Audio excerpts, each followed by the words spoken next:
So I see I see an organization, I see a community, a family, a human being as an organism. It's all organisms.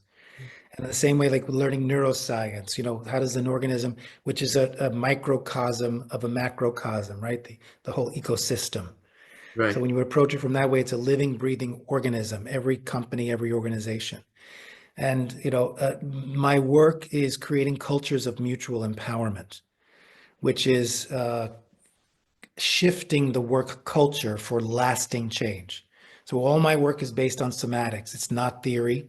It's all, as I said, taking ideas into action, helping companies You say understand addicts, that visceral experience of it. visceral experience, that another pivot in my work is people don't change, they transform. Mhm. Right. So that's where we get stuck and people suffer, and where organizations fail is that we come up with a policy, we expect everyone can change, or in government or in a family unit or we're in communities, we implement a policy and we don't take the time to have the compassion and the curiosity to support someone psychologically through that transition. Right. And that's where the disconnect is. And so I'll go into an organization and I'll borrow from what I've learned so much from Chinese healing and energy work is to get a system to thriving. You first have to see where the system is out of balance. Then you Mhm. restore the balance. You create a system that maintains stability, and with the restoration of balance and maintaining stability, you create a foundation for thriving.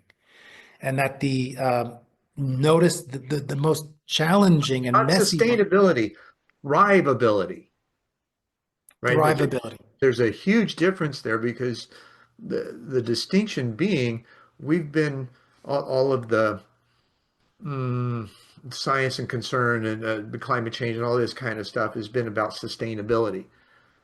And so the focus has been about avoiding or fixing or retarding or it seems kind of retarded if you ask me, because they were not looking at, okay, how do we thrive? How do we get to a place where we are operating as one? We understand it intellectually that it's there.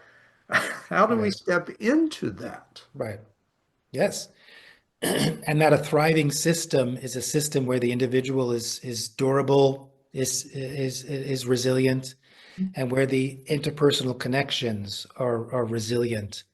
And resilience, of course, means that they're strong and flexible, right?